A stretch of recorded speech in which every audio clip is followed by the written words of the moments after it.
Hello everyone, I'm here today to do my review of At Night All Blood is Black by David Diop. So this book is shortlisted for the International Booker Prize, so it's part of that project I'm doing. And this book follows two soldiers, I think they're from Senegal, and they are fighting in France, some war. I think it's maybe the Second World War. I don't think it's specifically mentioned, but something like that. So the two soldiers are Mademba and Alpha, and in the first chapter it opens with Mademba being fatally wounded and in a lot of pain and asking Alpha to kill him. And they have been friends for the whole of their lives and they are really close. And Alpha does not feel like he can kill him because it's his best friend, but at the same time he regrets that decision later on because he was in a lot of pain and then he understands why he wanted to be killed. And it follows Alpha trying to deal with that feeling and that situation of guilt. That's basically the premise of the book. So the writing style is quite repetitive. And I think every paragraph starts or like has God's truth somewhere, and then he will also write like the colonel did this, the colonel did this, the colonel did this, instead of saying the colonel did this, he also did this.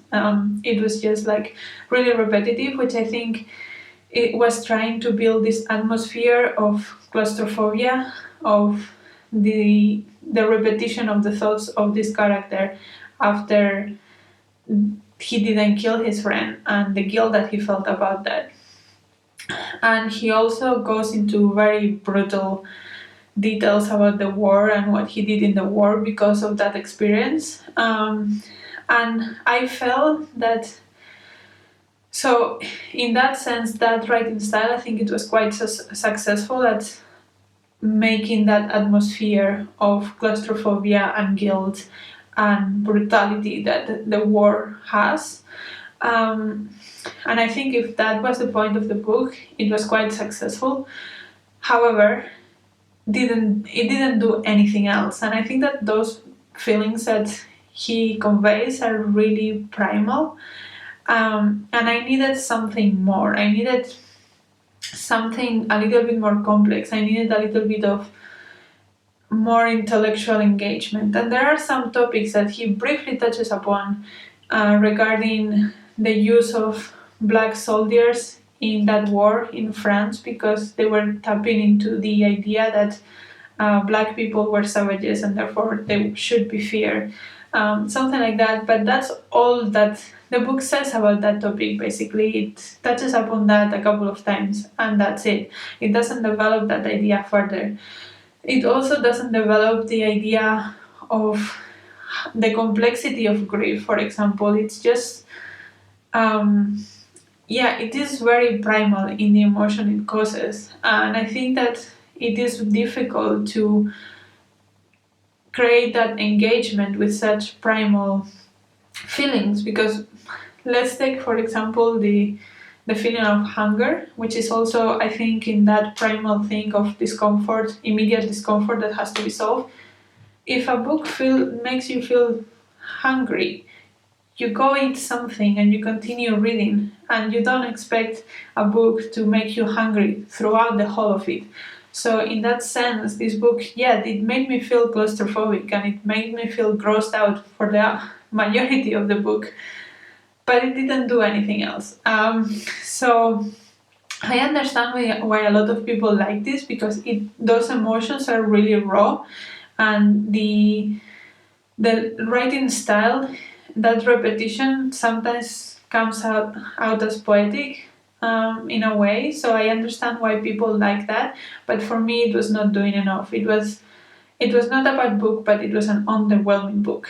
I wanted to be tickled in my mind. I wanted to think. I wanted to feel like I was punched in something that was more complex than just those primal feelings. That for me was not successful. I don't know if the author was trying to do that, because I think that if the author wanted to just make something that will punch you in the sense of primal feelings of disgust and of claustrophobia and all of that, I think he did a good job. But didn't think that that is enough. I don't think that's ambitious enough. And if he was trying to do something more with this book other than those feelings, I think it was not successful. So that's why I'm saying it's quite underwhelming for me as a book. And also, I have to say, in the second part of the book, it goes into some sexual talk, and it's cringy. Oh my god, that's cringy. That second part was terrible, I have to say, and the ending was terrible as well, and it came out of nowhere, and I just don't understand why that was included in the book. Because if it was only the first part, I think, I mean, it was basic, but it was working. But the second part was like, what are you doing? I don't know. So yeah, I was a bit disappointed about this one, but I can understand why people like it. That's my general feeling of this. I don't have much more to say about it than that, but I hope you enjoyed this review. Let me know if you have read it or if you want to read it and what you think about it and what you think about my thoughts and my feelings about it. And yeah, until next video, bye!